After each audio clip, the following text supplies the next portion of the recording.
So I love to hear about the American effort. That sounds good. Mm-hmm. There's a report actually that was written, and Charlie Bennett was one of the authors. So if you send me an email, I can send you a link to that report for the high school teachers. Done. So we touched a lot on education there, and we were thinking quantum education. Maybe we move to another question, and one that sort of really needs to be addressed given the makeup of today's panel. And that's the question of inclusion and diversity. And I'm sure you're all aware that the field is not a shining example at the moment, with maybe the exception of the slide that Andrew showed at the beginning of the panel session. A very sort of unique case, I would imagine.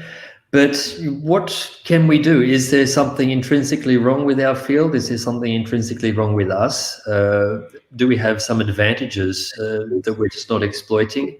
How do we become, or at least be seen to be, more of an inclusive environment? Who wants to tackle this one? Tommaso raised his hand first, Andrew, so you don't get to... So I seriously think there is something wrong with us, honestly, because our field is in a shameful state. I am very jealous that Andrew has no COVID and only women in his panel, and this is fantastic. I'm seriously jealous, and and I do not even fully know what is wrong with us, in the sense that, for instance, unconscious bias is by definition a bias that I have, and I do not realize that I have it. And this is serious, and this is something that we have to, consider very strongly. And one thing that I know is very controversial, but I do think that some kind of affirmative action would make sense. This is just my personal opinion. I know it is not necessarily shared by many people in Europe, so I'm just speaking personally here. But really, action would be needed because we are missing out.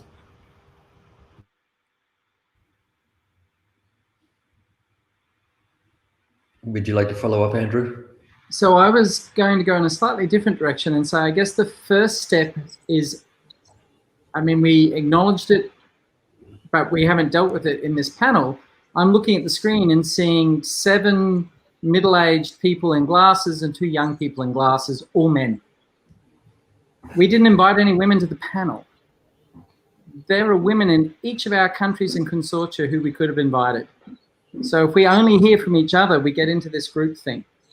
And none of us protested about this in an email to you. And I think that's that unconscious bias Tommaso was talking about. So I think the first, it's like being an alcoholic. The first step is to admit you have a problem, and then go from there. I actually admitted we had a huge problem before we got started and was not very happy about the situation. And if we go back to the beginning of this journal focus series that we did, I had already issues there, because despite inviting quite a lot of women to contribute to this series and subsequently be here to discuss this evolution, we came against the common response that we have is that the women in our field, the few that we have and hold up high, overworked, and hence I understand cannot say yes to everything that we ask of them. So this is, I think, something that we have to admit as well. Yeah. Agreed. I could make a small comment. I think that quantum science has been a fairly specialized field for a century. And if you look, for example, at the Nobel Prizes that have been awarded, you see what the issue is. You see what kind of people have been contributing to that. Whereas I believe in other fields such as medicine, there might have been a broader participation. So I'm speculating that as quantum science and technology moves into a broader importance and applicability in the real world, it may also involve larger communities and broader and more inclusive communities. So if that's true, we should be aware of it and encourage that. Alexei?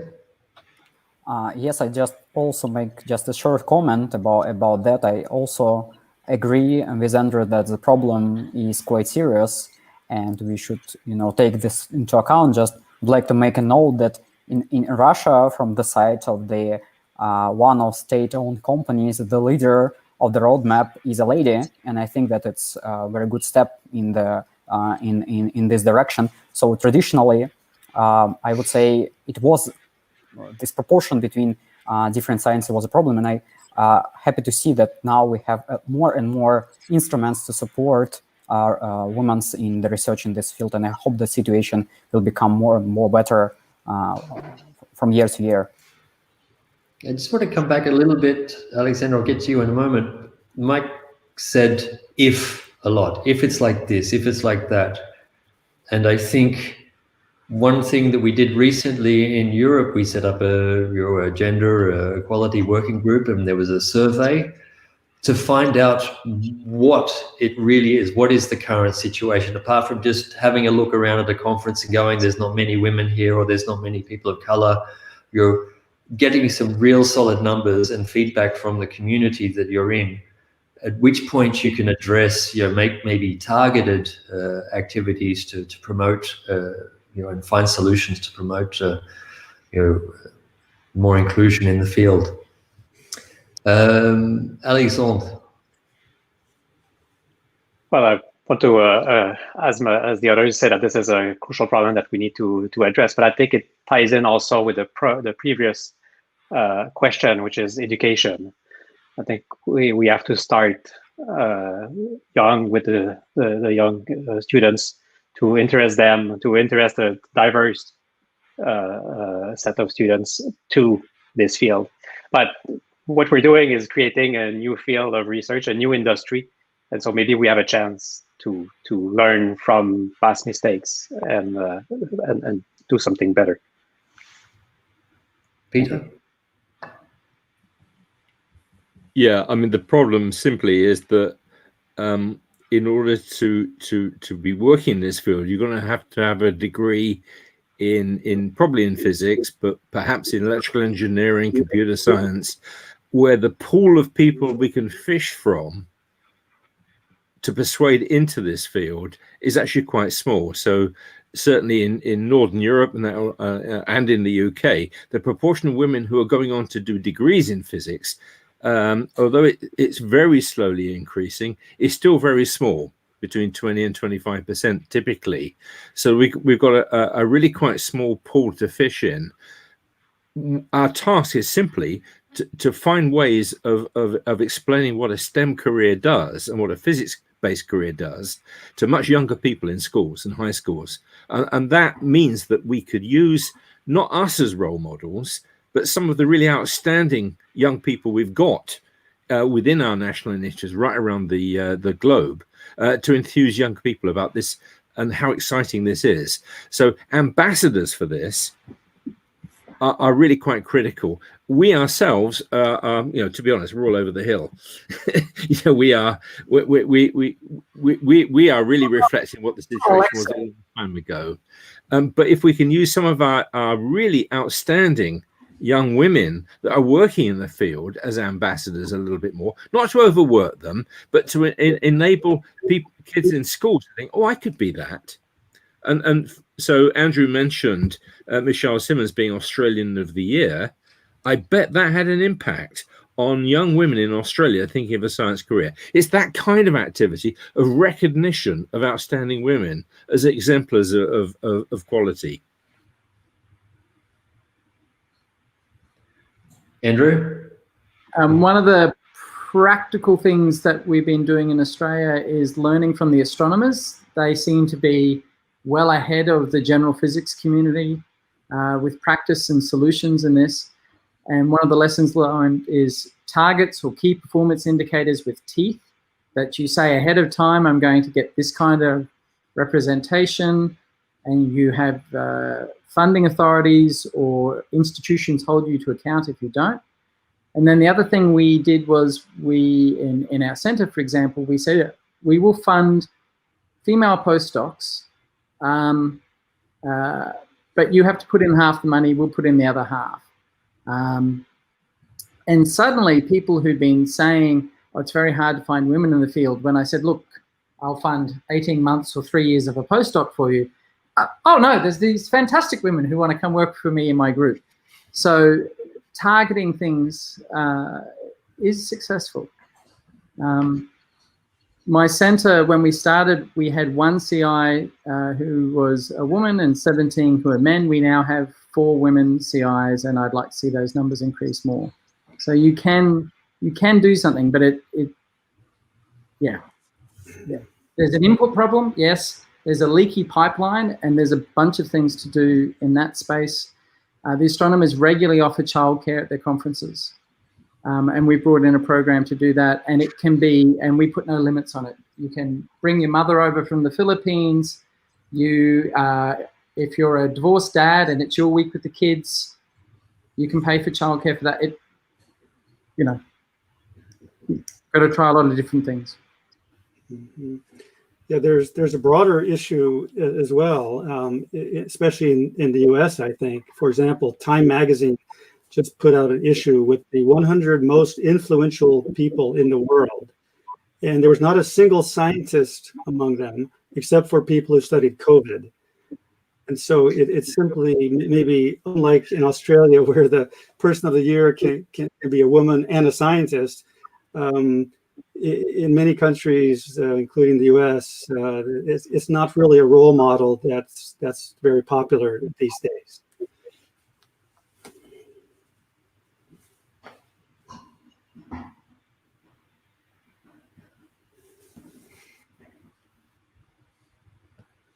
Okay, I think there was a couple of more comments, but I think that we've addressed most of them. Indeed, in admitting that there is a problem is the first step, but I think we've identified directions and solutions, but they require action. So maybe we're getting towards the end of our time. Outreach.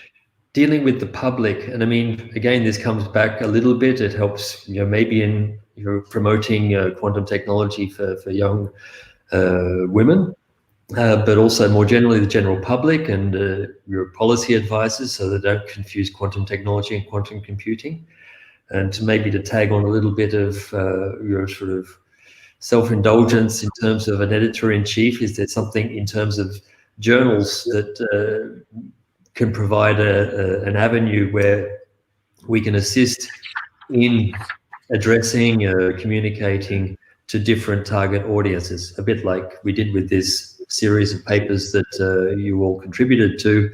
It's not basic research, it's not any research, it's just describing an important aspect of what's happening in the community. This very helpful for policy advisors, for example, for politicians. So is there anything else that you see as ways or things that could be useful in terms of outreach and audiences and how we might address those?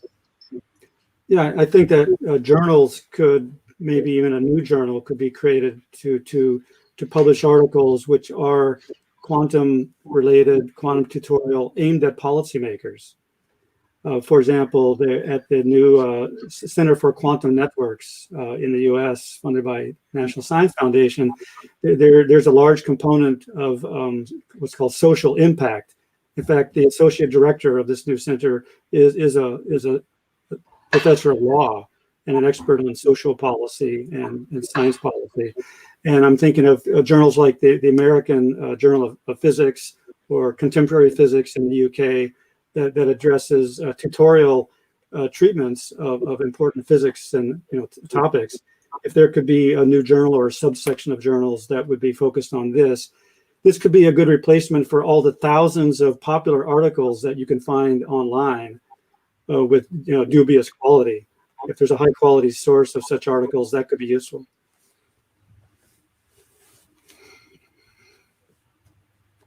Andrew? I guess, two quick things. One, the responsible research and innovation that the UK does, that having an ongoing conversation with the public is something I've always admired. And perhaps if the journals were to have a special issue on responsible innovation in, for example, quantum technology, bring together those different audiences who perhaps we don't see interact so often. And then the other thing is, in terms of the wider public, Quantum Shorts is this international film festival, and it's sponsored by journals, Nature and Scientific American. And there's a bunch of things of various levels of impact like that, which the public come to and really enjoy. And so having a scientific journal's name on that is a useful thing. And if anyone has money, we've got more ideas like that. So. Yes, I mean, it doesn't necessarily have to be just about journals. I mean, it's a more general outreach question, and maybe journals can provide the medium, but some way of making that work. But I'm more interested in the bigger question. Tommaso? Yes. So on this, what comes to mind is that in the call that we are planning with Canada, we are including this aspect. And so this brings me to think that this could be one of the aspects of an added value of such a quantum alliance that we have discussed before. Alexei? Yes, I just would like to mention that the situation in Russia about popularization is quite interesting, I would say. That's because I'm presenting Russian Quantum Center. It is very unusual form of scientific organization in Russia. It's a private research center which is sponsored by the industry, by the competitive grants, and mainly by sponsors like banks. And that is why we traditionally spend a lot of our time for popularization of science, to describing why our results are important for public audience. And we already do it for quite some time. And now we have a lot of kind of well-educated audience on the basic levels of quantum technologies, and they demand more. So they demand some demonstrations, and they demand some popularization lectures where we show how to program quantum computer or how quantum communication devices work exactly. So that's a very interesting situation where we have to, at this level, also to include some demonstrations. It's closely related to educational question, some demonstrations, how these devices, how these technologies really work, and make it already on more non-trivial level rather than explanations of basic components, because people now are very curious what quantum technologies can help with, how exactly these technologies work. And that's, I would say, very interesting and very challenging for us, how to make a simple demonstration but effective for already like a little bit educated audience of popularization lectures. Peter, yes? One of the problems is that it's very straightforward to speak to those who are almost always on our side already. So things in Nature, in Science Magazine, in New Scientist, you're kind of preaching to the choir. They're converted already. The big challenge is to move out of that space and start work. For example, if you want to influence industry globally, getting articles into The Economist is infinitely more valuable. So outreach within our scientific community we've got vehicles to do that aren't really an issue, but finding ways in which we can communicate with the wider public, and the wider public often have fears about quantum. They worry, for example, about invasion of privacy for some reason, and so on. So Andrew had mentioned the responsible innovation side of it. This is part of our task, not only to say what we do, but to dispel the myths of what we do not do. Thank you. Akihisa. Yes, let me introduce our experience on the QKD. We published a couple of introduction papers on the FAQ on QKD and what is QKD. And these are edited by the young engineers from the company. They are happen to involved in the quantum research by the company's order. So they don't know quantum, but they along the editing these kind of issues, we supervise them to how to understand and how to express the quantum issue, particularly in QKD. And this FAQ book is published now distributed to the potential users, companies, and the government. And it is a very good experience for the young engineers, also the potential Yes, indeed. customers. I think crossing over between the different fields, engineering or science, even requires a language breakdown that sort of takes some work. Tommaso. Yes, well, this aspect of outreach connects to something which, last time I was in Silicon Valley when we could even still travel. I don't know if you remember that time, it was December. There was this Q2B conference, and there was a lot of discussion about export control. And in my talk, I said we need much less export control and much more hype control. Because the level of BS, which I heard in that conference from industry people, and I know we are all academics here, apart from Jian Wei, of course, who broke by 1 order of magnitude the historic record of the Shanghai Stock Exchange a few months ago, if I'm not mistaken. And congratulations, Jian Wei, on that. I really was shocked in a positive way when I heard that.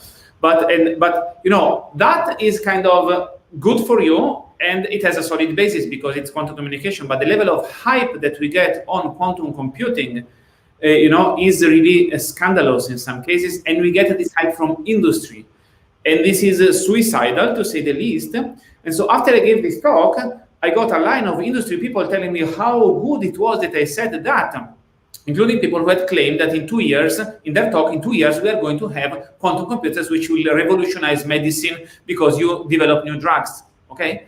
And I said, okay, so why did you say that in your talk? And the answer was, oh, but we have to sex it up a little bit so that our CEO will buy it. And I think this is beyond suicidal. It's, knowingly irresponsible. And this is perhaps the biggest danger I see for our field at the moment. And this is something which we can only cure with good advice for decision makers, but also with sound scientific outreach. This is something which is very, very, very much needed. Just, if not for anything else, for our survival. Because, in a few years, if people really get into believing that what somebody is telling them, and when they see this is not coming, then it will be the end. The quantum winter is going to come, and we have to be prepared in a good way for that.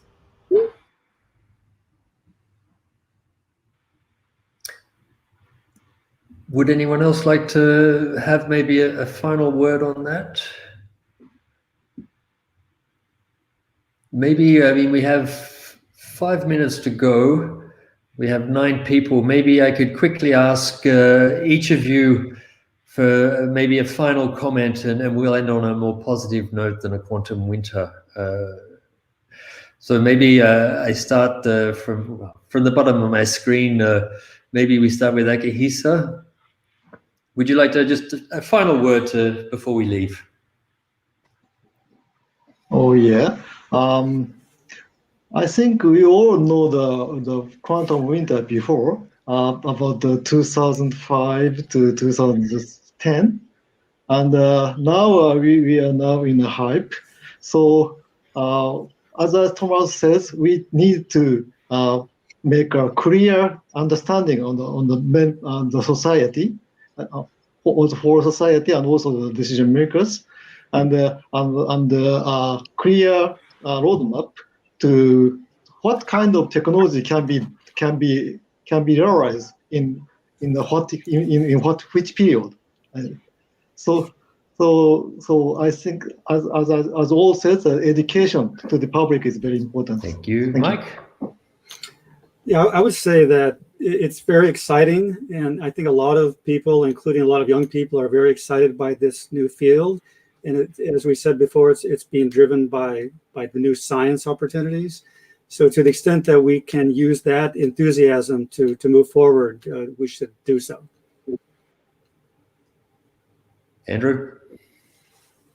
All of that, plus one of the things we found has been really helpful is getting those young people to go talk to their local politicians in whatever electorate they live in, just to say, this is the work that's going on, this is why I'm excited, this is how it's going to change the world.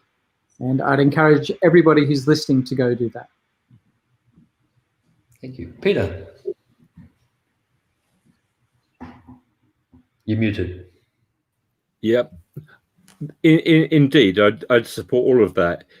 It's the vibrancy of the field which has ensured that some of the most exciting young people want to come and work in the field. There's no shortage of people who want to get engaged with us.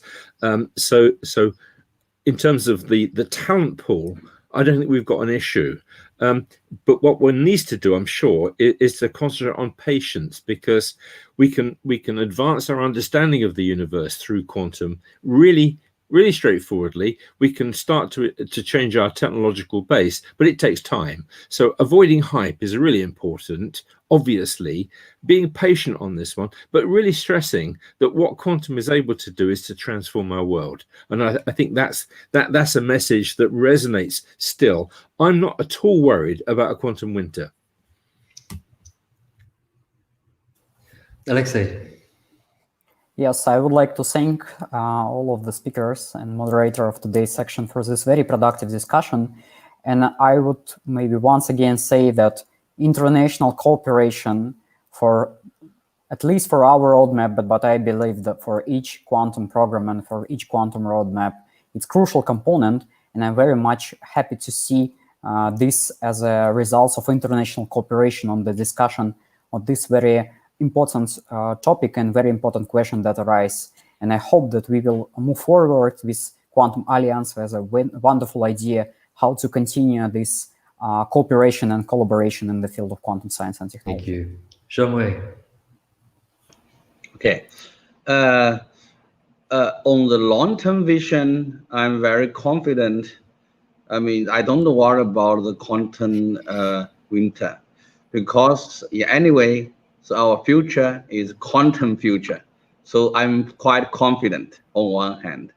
But on the other hand, I'm also very confident for the next 10 years, because I mean, now we already know we can do much better than we originally expected in our field, at least for the next 10 years. So if we can convey, we do not promise too much, if we convey an honest message, so I think we will have a very good, time and for next 10 years.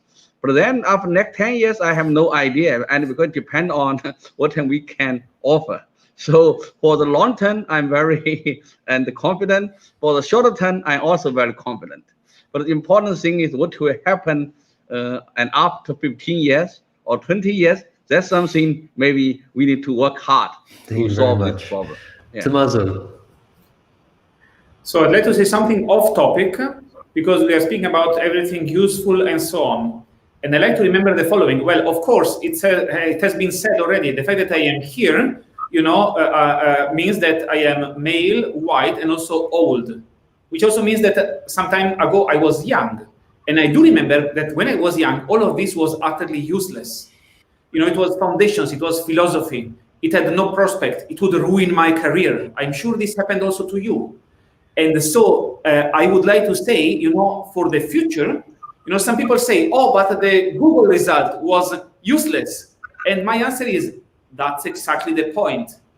Pursuing useless stuff because we like it, because it makes fun, because we are curious about that, it's really the blood for the future after those 15, 20 years. Beautiful. Thank you. Alexandre? I think I can jump on exactly what Tommaso said. When I started my graduate studies in quantum computing, I was told by some professor that okay, do something fun for your master's degree and you do something serious for your PhD. So indeed, I think things have changed quite a bit. So I was very happy to hear from everyone here the importance of basic research, open collaboration, education, outreach that we need to face and address the diversity problem of the field.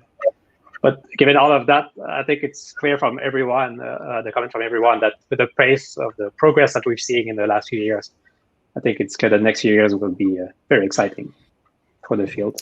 Okay, Thank you. I would just like to thank everyone that was listening and contributing to the chat, and obviously the panel members. It's been a fascinating discussion, 2 hours to the minute. I think our time is up, so I would just leave you with a very big thank you, especially those that are staying up late or getting up early. And I think we move on to the next session. Cheers. Cheers. Thank you, Rob. Thank you. Take care.